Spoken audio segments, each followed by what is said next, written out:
IFFKയിലാണ് സിനിമ പ്രീമിയർ ചെയ്തത്. FIPRESCI award best debut director Malayalam. ഷാങ്ഹായിൽ മീനാക്ഷിക്ക് ഗോൾഡൻ ഗോബ്ലറ്റ് ബെസ്റ്റ് ആക്ട്രസ്. കൊറിയയിലുള്ള വിമൻസ് ഫിലിം ഫെസ്റ്റിവലിൽ excellence award. Calcutta international film ഫെസ്റ്റിവലിൽ NETPAC best Asian film award. പിന്നെ കുറേ ഉണ്ട്. പിന്നെ ഇനിയുണ്ടോ? ഉണ്ട്. അനാവശ്യ ഇന്റലക്ച്വൽ ആണെന്ന് കാണിക്കേണ്ട ആവശ്യമില്ല. You just have to be intelligent and you just have to be yourself. Picture myself be in more powerful positions than just an actor. Shanghai, CSE നിമാൻത്വേ, വിക്ടോറിയ ദ ജുച്ച്. ഇത്രയും ഞാൻ പഠിച്ചു വെച്ചു അടുത്ത സ്ക്രീനിങ്ങിൽ പറയാലോ എന്ന് വിചാരിച്ചിട്ട്. പക്ഷെ ആ സ്ക്രീനിങ്ങിൽ ഞങ്ങൾക്ക് പോകാൻ പറ്റിയില്ല. പകരം ഞാൻ മറ്റേ CSE നിമാൻത്വേ, വിക്ടോറിയ ദ ജുച്ച്.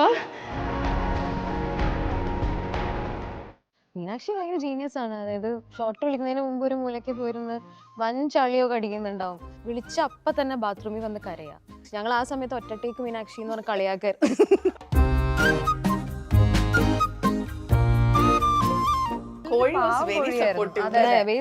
വേറൊരു കോഴിയായിരുന്നെങ്കിൽ പേടിക്കാനുള്ള ഇതുണ്ടായിരുന്നു. പാർത്തൻ ഭയങ്കര ചില്ലായിരുന്നു. അതിനൊരു പേരൊക്കെ ഉണ്ടായിരുന്നല്ലേ, പാർത്തൻ എന്നൊക്കെ.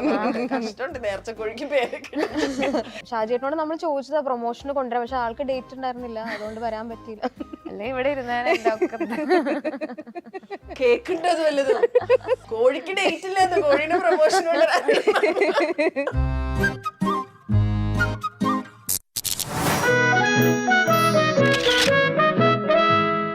ലൈറ്റ്സ് ക്യാമറ ടോക്കിൽ ഇന്ന് the victorious team of Victoria. അപ്പൊ Sivaranjini and Meenakshi, welcome to lights camera talk. Thank you. ഞങ്ങളിലേക്ക് എത്തുന്നതിന് മുമ്പ് ഞാൻ ഈ ഇൻട്രോയിൽ പറഞ്ഞ പോലെ വിക്ടോറിയസ് ആയ സിനിമയാണ്. കാരണം ഒരുപാട് അവാർഡ്സ് കിട്ടിയിട്ടുണ്ട്. ലിസ്റ്റ് എടുക്കാനായിട്ട് ഞാൻ പറഞ്ഞു തന്ന തെറ്റും. അതുകൊണ്ട് ഡയറക്ടർ പറയാം എന്തൊക്കെ അവാർഡുകൾ കിട്ടി. നമുക്ക് IFFKയിലാണ് സിനിമ പ്രീമിയർ ചെയ്തത്. അപ്പോൾ അവിടെ FIPRESCI award best debut director Malayalam. അത് കഴിഞ്ഞ് ഷാങ്ഹായിൽ മീനാക്ഷിക്ക് ഗോൾഡൻ ഗോബ്ലറ്റ് ബെസ്റ്റ് ആക്ട്രസ്. പിന്നെ സിയോൾ കൊറിയയിലുള്ള വിമൻസ് ഫിലിം ഫെസ്റ്റിവലിൽ എക്സലൻസ് അവാർഡ്. ഈ അടുത്ത് കൽക്കട്ട ഇന്റർനാഷണൽ ഫിലിം ഫെസ്റ്റിവലിൽ NETPAC best Asian film award. പിന്നെ കുറേ ഉണ്ട്. പിന്നെ അതാണ് നോക്കി വരുമ്പോ ലിസ്റ്റ് ഞാൻ എഴുതി വെച്ച് നല്ലോണം വായിച്ചിട്ട് പോലെ എനിക്കത് ഓർമ്മയിൽ നിൽക്കില്ല.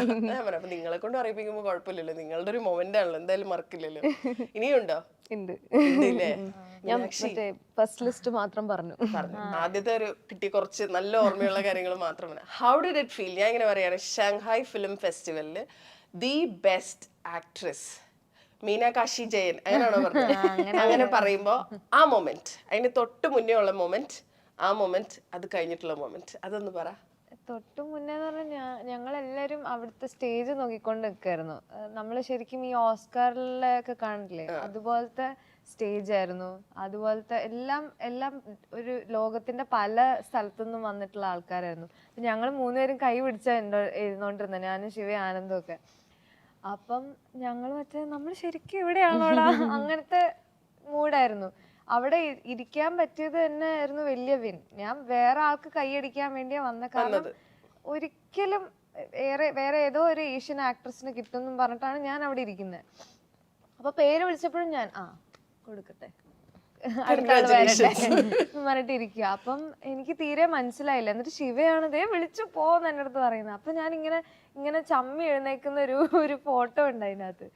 അപ്പം അത് ഭയങ്കര ഞെട്ടലായിരുന്നു. എൻ്റെ കാലൊക്കെ വിറക്കുകയായിരുന്നു ആക്ച്വലി, കേറുമ്പോഴും അവിടെ നിൽക്കുമ്പോഴും ഒക്കെ. ഇപ്പൊ ആലോചിക്കുമ്പോ അങ്ങനെയൊക്കെ സംഭവിച്ചല്ലേ ഇത്, അല്ലേ? ആരെവിടെ പടക്കം പൊട്ടിച്ച ഒരു ഫീലാണോ ഇത്?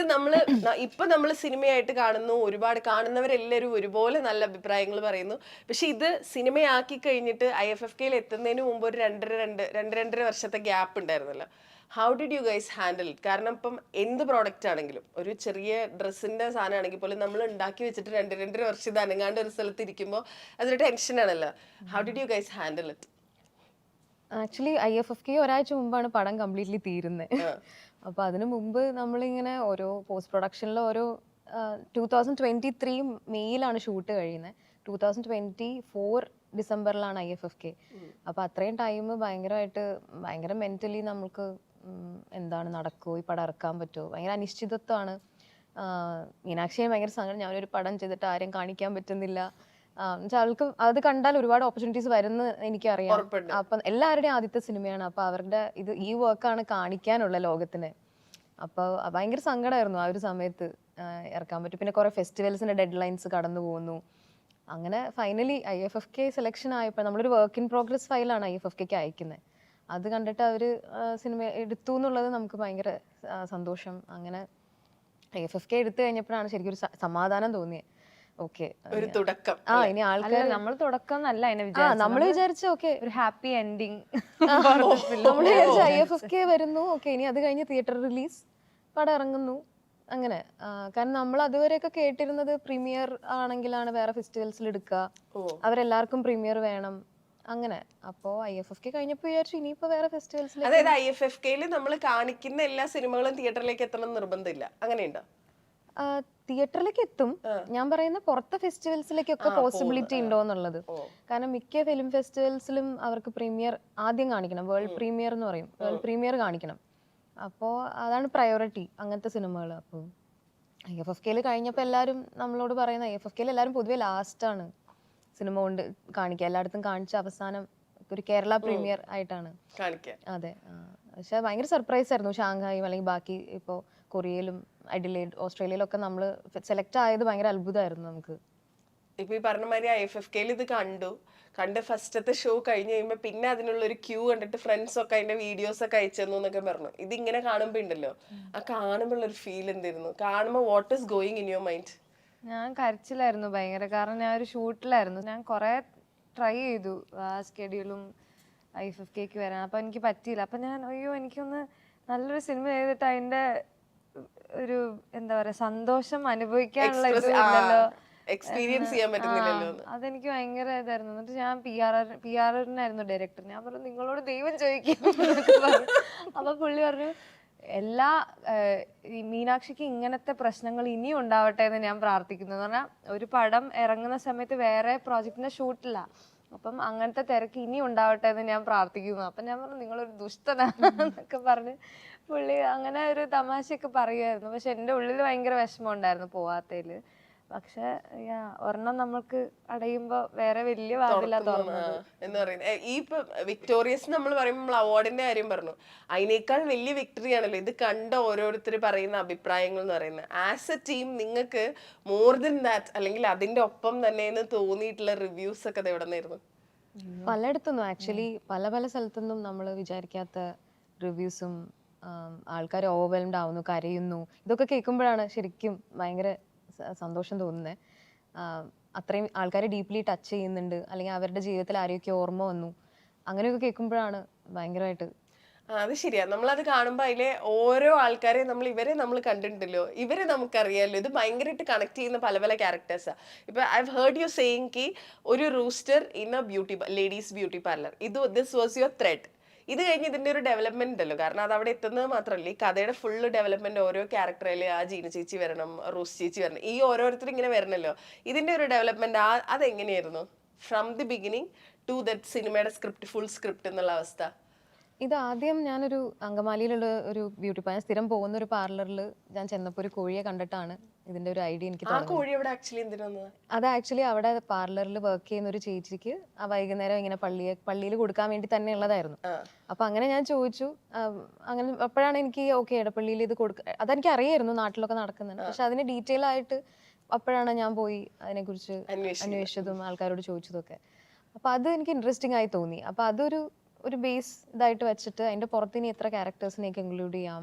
അപ്പോൾ പലപ്പോഴും പാർലർ വിസിറ്റ് ചെയ്യുമ്പോഴും അല്ലെങ്കിൽ നാട്ടിൽ നിന്ന് ഞാൻ കേട്ട പല കഥകളും അങ്ങനെ ഇങ്ങനെയൊക്കെ മിക്സ് ചെയ്തിട്ടൊക്കെയാണ് ഇതിനകത്തെ ക്യാരക്ടേഴ്സിനെ ആദ്യം ഉണ്ടാക്കുന്നത്. അപ്പോൾ ആദ്യം ഇത്ര ക്യാരക്ടേഴ്സ് വരും എന്ന് തീരുമാനിക്കുന്നു. പിന്നെ നമ്മൾ വിക്ടോറിയ എന്ന് പറഞ്ഞൊരു സെൻട്രൽ ക്യാരക്ടർ, അപ്പോൾ വിക്ടോറിയ എൻ്റെ ഒരു ഫ്രണ്ടാണ് അവിടെ വർക്ക് ചെയ്യുന്നത്. അപ്പോൾ അവളുടെ പേരാണ് ഞാൻ ഈ സിനിമയിലേക്ക് എടുത്തേക്കുന്നത്. പിന്നെ അവളുടെ കുറച്ച് ക്യാരക്ടറിസ്റ്റിക്സ് ഒക്കെ ആയിട്ട്. പക്ഷേ ബാക്കി സ്റ്റോറി എല്ലാം ഫിക്ഷണലാണ്. കുറേയൊക്കെ എൻ്റെ പേഴ്സണലും എൻ്റെ ഫ്രണ്ട്സിൻ്റെ ഒക്കെ റിലേഷൻഷിപ്സിൻ്റെ ഇഷ്യൂസിനും ഒക്കെയാണ് ഒരു റിലേഷൻഷിപ്പ് ത്രെഡ് അതിനകത്ത് വരുന്നത്. അതുപോലെ തന്നെ കുറെ അതിനകത്ത് വരുന്ന പല ക്യാരക്ടേഴ്സും ചെറുതായിട്ടൊക്കെ ജീവിതത്തിൽ കണ്ട ആൾക്കാരിൽ നിന്നൊക്കെ ഇൻസ്പയർഡ് ആണ്, കുറെ ഫിക്ഷണൽ ആണ്. അങ്ങനെ ഒരു മിക്സ് ആയിട്ടുള്ള ഒരു പരിപാടിയിലാണ് സിനിമയുടെ മൊത്തം സ്ക്രിപ്റ്റ്. മീനാക്ഷി ഇങ്ങനെ പറഞ്ഞ് ഞാൻ കേട്ടായിരുന്നു, അതായത് ശിവ വിക്ടോറിയയെ കുറിച്ച് യൂസ് ചെയ്യുന്ന അല്ലെങ്കിൽ പറഞ്ഞു തരുന്ന ചില ചോയ്സ് ഓഫ് വേർഡ്സ് ഉണ്ട്, ഒരു ആക്ടറിന് അതിലും കൂടുതൽ ഇൻപുട്ട് വേറെ കിട്ടാനില്ല എന്ന്. I would like that exact choice of words from you. എന്താണ് അത്, എങ്ങനെയാണ് വിക്ടോറിയയെ ശിവ പറഞ്ഞു കൊടുത്തത് എന്നുള്ളത്? എനിക്ക് സത്യമായിട്ട് ഓർമ്മയില്ല. നമ്മൾ ആക്ച്വലി ഞാനും മീനാക്ഷി ആ ഒരു സമയത്ത് ഫുൾ ടൈം ഒന്നിച്ചായിരുന്നു, നമ്മൾ താമസിക്കുന്നത്, നടക്കുന്നത്, ഇരിക്കുന്നതൊക്കെ. അപ്പോൾ എനിക്ക് തോന്നുന്നു എൻ്റെ തലയിൽ എന്തൊക്കെ പോകുന്നുണ്ടോ അതൊക്കെ അപ്പം തന്നെ മീനാക്ഷിക്ക് അറിയുന്നുണ്ടായിരുന്നു. വിക്ടോറിയ എന്ത് ചെയ്യുന്നു, അവളുടെ ബാക്ക് സ്റ്റോറി എന്താണ്, എന്ത് തരം ഫാമിലിയാണ്, എങ്ങനത്തെ ആൾക്കാരാണ് അവളുടെ ജീവിതത്തിൽ മീറ്റ് ചെയ്തിരിക്കുന്ന, ഇവർ ഈ ഫ്രണ്ടുമായിട്ടുള്ള റിലേഷൻഷിപ്പ് എന്താണ്, അവർ എവിടെ ഒന്നിച്ചു പഠിച്ചു, എന്താണ് അവരുടെ ഇടയിൽ നടന്നത്.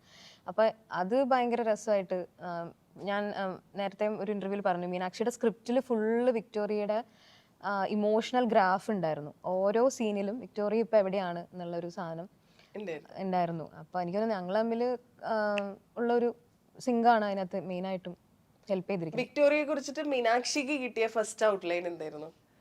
അങ്ങനെ ഔട്ട്ലൈൻ അല്ല, നമ്മൾ ആക്ച്വലി ഞങ്ങൾ ഭയങ്കര സിങ്കായി ആദ്യത്തെ മീറ്റിങ്ങിൽ തന്നെ. അതിനുശേഷം പിന്നെ എനിക്ക് മനസ്സിലായത് വിക്ടോറിയയെ മനസ്സിലാക്കാനുള്ള ഏറ്റവും ഈസിയസ്റ്റ് വഴി ശിവയെ മനസ്സിലാക്കുക എന്നുള്ളതായിരുന്നു. അപ്പം ശിവ സംസാരിക്കുന്ന രീതി, ആ സ്പീഡ്, ശിവ കൈ ഉപയോഗിക്കും എന്ന് പറഞ്ഞാൽ എന്തെങ്കിലും ടെൻഷൻ വരുമ്പോൾ ഇങ്ങനെ സംസാരിക്കുക, ഷോൾഡറൊക്കെ മുകളിലേക്ക് പോയി അങ്ങനെ ഭയങ്കര. അപ്പം ഷൂട്ടിന്റെ സമയത്ത് ഒരുപാട് ടെൻഷൻ ഉണ്ടാവില്ല, അപ്പം ശിവ ടെൻഷൻ അടിക്കുന്നൊക്കെ ഞാൻ ചുമ്മാ നോക്കിക്കൊണ്ടിരിക്കുകയായിരുന്നു. അപ്പൊ എനിക്കൊരു ഒബ്സർവേഷൻ ആയിരുന്നു. അപ്പൊ ഇത് മോർ ദൻ വേർഡ്സ് ഞാൻ കൂടുതലും ശിവയെ ഒബ്സർവ് ചെയ്യുകയും ശിവ പറയുന്ന കാര്യങ്ങൾ കേൾക്കുകയും ചെയ്തപ്പം അതെന്റെ ബാക്ക് ഓഫ് ദ മൈൻഡ് ഭയങ്കരമായിട്ട് കിടക്കുമായിരുന്നു. ആ സമയത്ത് എനിക്ക് കുറച്ചുകൂടെ, ആ സമയത്ത് ചോദിച്ചിരുന്നെങ്കിൽ എനിക്ക് കുറച്ചുകൂടെ ഓർമ്മ ഉണ്ടാവുമായിരുന്നു. പക്ഷെ ഇപ്പം എൻ്റെ ഓർമ്മയിൽ ശിവ ഞങ്ങളുടെ കോൺവെർസേഷൻസിന്റെ ഇടയിൽ നിന്ന് കിട്ടിയ കുറെ കാര്യങ്ങൾ എൻ്റെ ഉള്ളിൽ പതിഞ്ഞിട്ടുണ്ടായിരുന്നു അന്നേ. പിന്നെ നമ്മൾ റിഹേഴ്സൽസ് കുറെ ചെയ്യുമായിരുന്നു, അങ്ങനെയൊക്കെയാ. നമ്മൾ സാധാരണ അതായത് നിങ്ങൾ രണ്ടാളുടെയും ഇന്റർവ്യൂസ് കാണുമ്പോഴൊക്കെ എനിക്ക് തോന്നിയ സാധനം, രണ്ടുപേരും പരസ്പരം നിങ്ങളുടെ അച്ചീവ്മെന്റ്സിൽ ഭയങ്കര ഹാപ്പിയാണ്. അത് ഒരാൾ സെലിബ്രേറ്റ് ചെയ്യുന്നത് പോലെ തന്നെ മറ്റേയാളും സെലിബ്രേറ്റ് ചെയ്യുന്നുണ്ട്.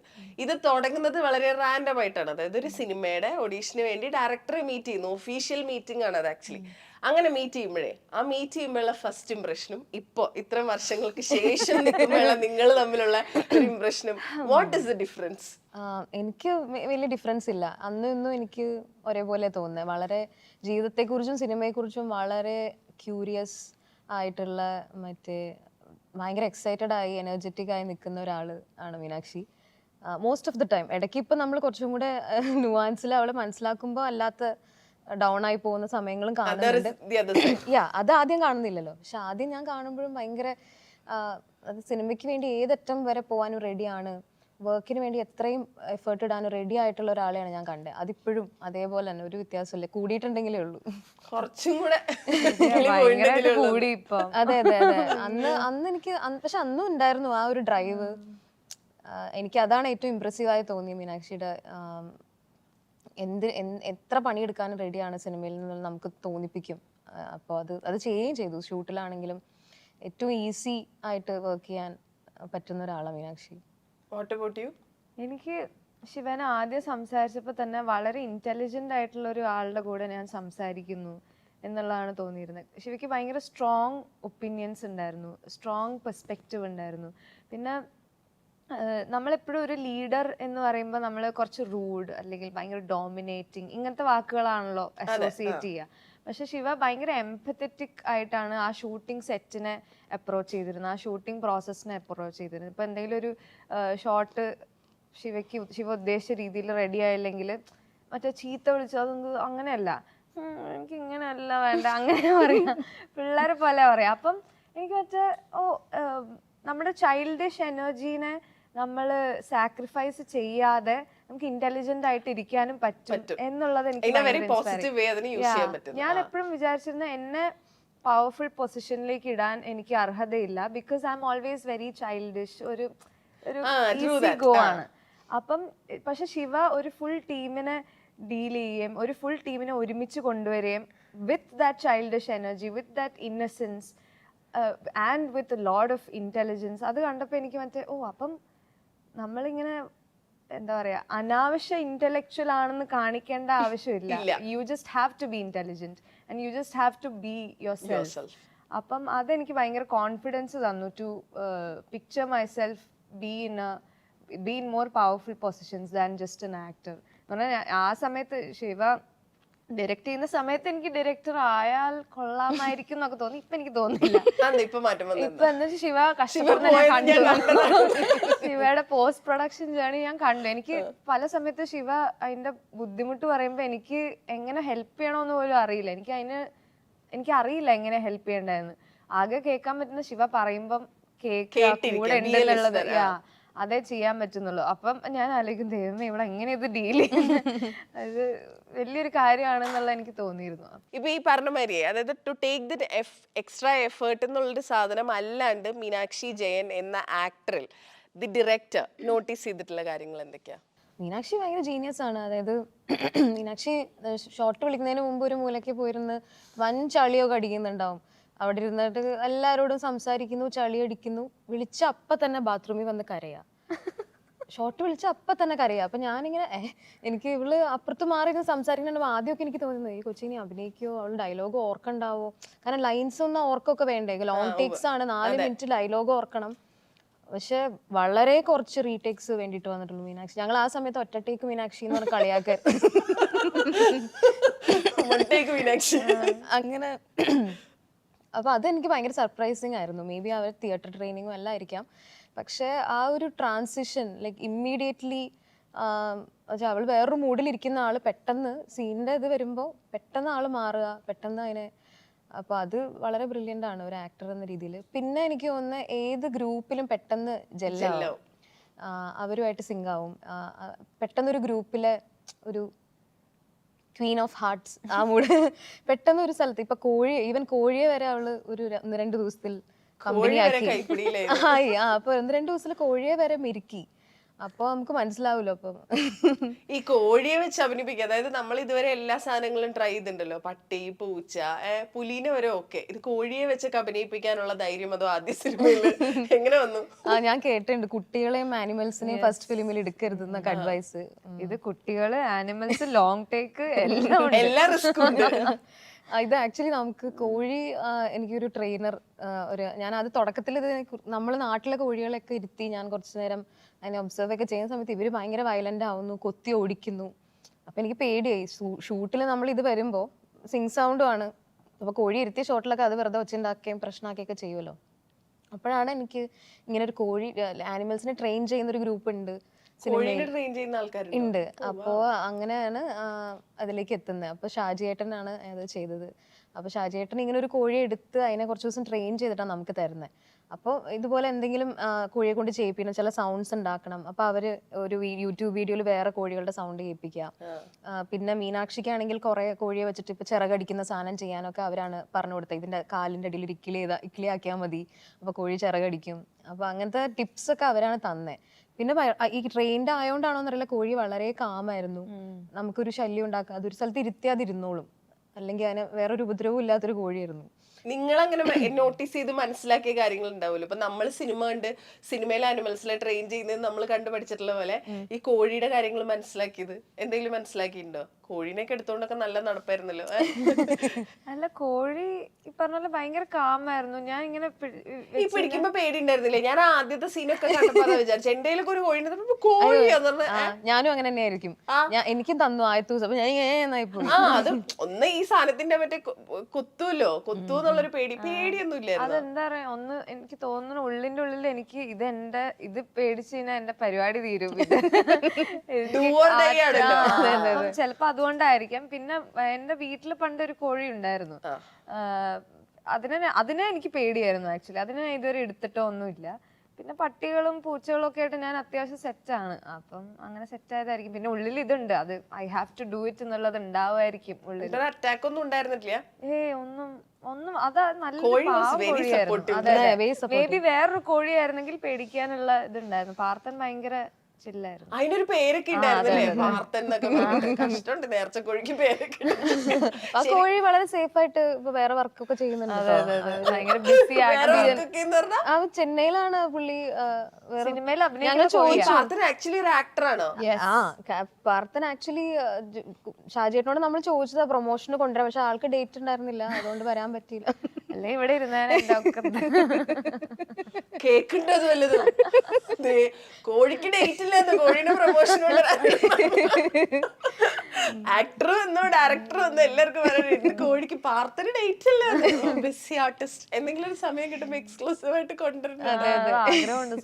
ഇപ്പൊ സിനിമ നമ്മൾ ശ്രദ്ധിക്കുമ്പോ സിനിമയിലുള്ള പുരുഷ സാന്നിധ്യങ്ങൾ കുറെ ഉണ്ട്, പക്ഷെ കാണാൻ കിട്ടുന്നത് പാർത്ഥന മാത്രമാണ്, ബാക്കി എല്ലാ ശബ്ദങ്ങളാണ്. ഇതിപ്പോ ഇങ്ങനെ നോക്കിയാൽ അതൊരു പെണ്ണുങ്ങളുടെ സിനിമയാണ്, പക്ഷെ അല്ലാണ്ട് നോക്കുമ്പോ അതിൽ കുറെ ആണുങ്ങളുണ്ട്. എല്ലാവരും ആണുങ്ങളെ കുറിച്ച് പറഞ്ഞു പോകുന്നുണ്ട്, അവരുടെ ഒരു പ്രസൻസ് ഇല്ല.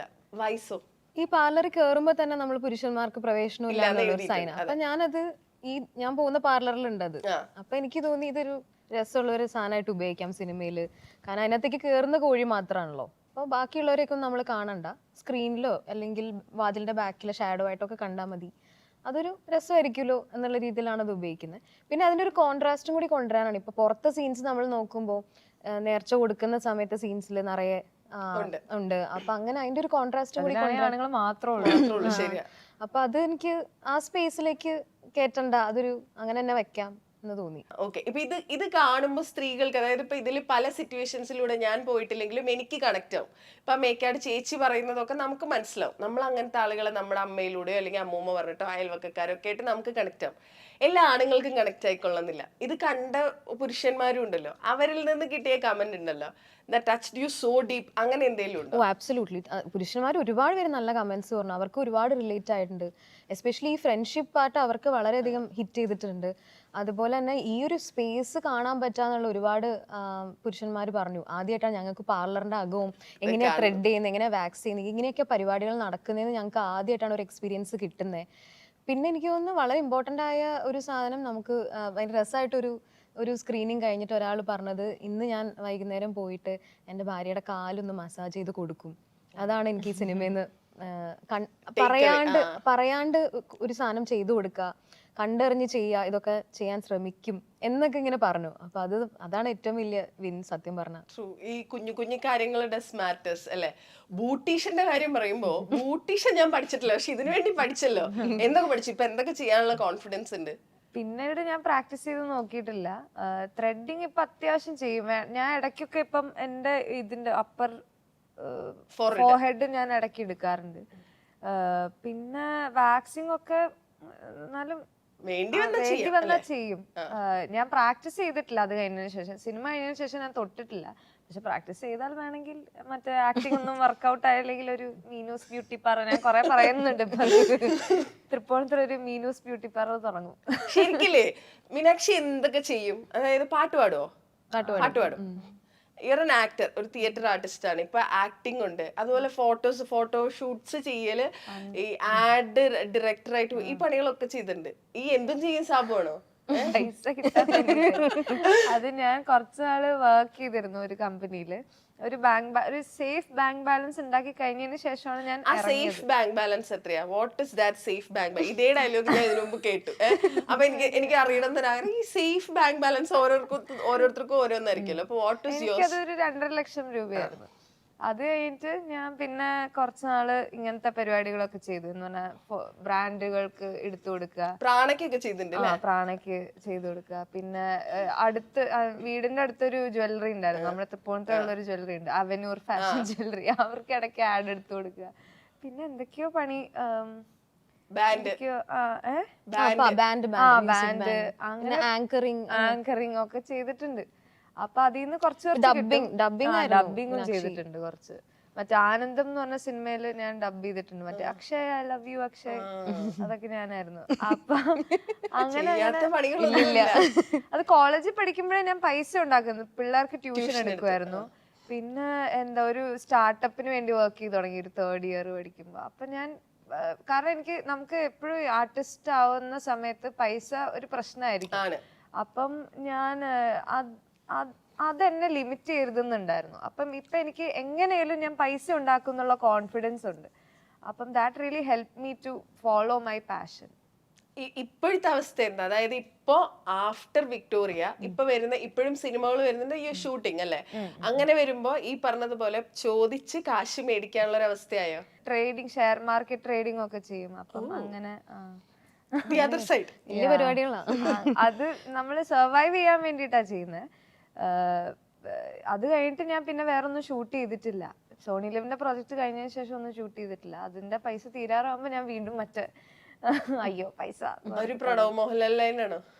അയ്യോ അല്ല, എന്നൊരു ദിവസം ടീസർ കഴിഞ്ഞപ്പോ ആരോ പറയണ്ടായിരുന്നു, പ്രണവ് ഒരു സിനിമ ചെയ്യും, അതിൽ നിന്ന് കിട്ടുന്ന കാശ് കൊണ്ട് പിന്നെ യാത്ര ചെയ്യും, അത് കഴിഞ്ഞ് കാശ് തരുമ്പോ തിരിച്ചു വരും, അടുത്ത സിനിമ ചെയ്യും. അത്ര ഞാൻ യാത്ര ചെയ്യാനുള്ളൊരു എനിക്ക് അങ്ങനെ ആഗ്രഹമുണ്ട്. പക്ഷെ എനിക്ക് അത്രയും, അതാണ് എനിക്ക് എത്തേണ്ട സ്ഥലം. പക്ഷെ അത്രയും പ്രിവിലേജ് ഇപ്പൊ ആയിട്ടില്ല. ഇപ്പൊ ഞാൻ പൈസ ഉണ്ടാക്കി കഴിഞ്ഞതിന് ശേഷം ഞാൻ ഇപ്പൊ ഞാൻ വർക്ക് ചെയ്തുകൊണ്ടിരിക്കുന്ന വിക്ടോറിയ എങ്ങനെ കൂടുതൽ ആൾക്കാരിലേക്ക് എത്തിക്കാം, അതിന് വേണ്ടിയിട്ട് ഉള്ള എഫേർട്ടാണ്. പിന്നെ ശേഷിപ്പ് എന്ന് പറഞ്ഞിട്ട് എൻ്റെ ഒരു പടം IFFKയിൽ വരുന്നുണ്ട്, അത് ആൾക്കാരിൽ എത്തിക്കാനുള്ള എഫേർട്ടാണ്. ആൾക്കാരിലേക്ക് സിനിമ എത്തിക്കാനുള്ള അതെങ്ങനെ നന്നായിട്ട് എത്തിക്കാം എന്നുള്ള എൻ്റെ ലേണിങ്ങിലും എഫേർട്ടിലുമാണ് ഇപ്പോൾ. ശിവ പറഞ്ഞ് ഞാൻ കേട്ടതാണ്, നമ്മള് മീനാക്ഷി ഇതിന്റെ റിലീസിൽ ഉൾപ്പെടെ അതിനുവേണ്ടി ഉൾപ്പെടെ പാടുപെട്ടിട്ടുണ്ട്. How was that? അത് എങ്ങനെയാ ഒരു ആക്ടർ അതിനെ എങ്ങനെ ട്രൈ ചെയ്യാ?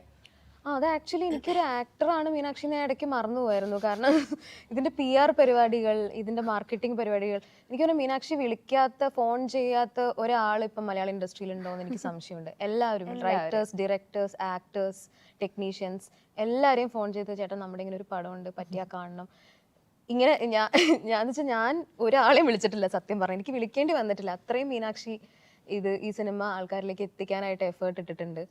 അപ്പൊ അത് എന്നെ സംബന്ധിച്ചിടത്തോളം അങ്ങനെ ഒരു ആക്ടറെ കിട്ടുക എന്ന് വെച്ചാൽ അഭിനയിച്ച് പോവാന്നുള്ള മാത്രമല്ല, അത് കഴിഞ്ഞ സിനിമ ആൾക്കാരിലേക്ക് എത്തിക്കാനുള്ള എഫേർട്ടും കൂടി ഇടാന്ന് പറഞ്ഞാൽ അത് വളരെ കുറച്ച് പേരെ ചെയ്യുള്ളൂ. അപ്പൊ അവൾ ഇപ്പൊ ഈവൻ ഫെസ്റ്റിവൽസിനാണെങ്കിലും അവള് ചെറിയ പ്രിന്റ് ഔട്ട്സ് എടുക്കാം, നമുക്ക് ആൾക്കാർക്ക് കൊടുക്കാം, പിന്നെ ആൾക്കാരെ കണ്ട് സംസാരിക്കുന്നു, ചൈനീസ് പഠിച്ച് ചൈനീസ് ആൾക്കാരോട് സംസാരിക്കുന്നു. അത് ഞാൻ എവിടെയോ പറഞ്ഞു കേട്ടായിരുന്നു. എന്തൊക്കെ പറയാം? ചൈനീസിൽ നമ്മൾ അവിടെ ഒരു സ്ക്രീനിങ് നടക്കുന്ന സമയത്ത് അവരെപ്പോഴും നമ്മളെ രണ്ടുപേരും വന്ന് കെട്ടിപ്പിടിക്കും, താങ്ക് യു ഇങ്ങനത്തെ ഒരു പടം എടുക്കുന്നതെന്നുള്ളത് അവർക്ക് പറയണമെന്ന് ആഗ്രഹം ഉണ്ടെങ്കിലും അവർക്ക് ഇംഗ്ലീഷ് അറിയാത്തോണ്ടും നമുക്ക് ചൈനീസ് അറിയാത്തോണ്ടും ഗ്യാപ്പ് ഉണ്ടായിരുന്നു.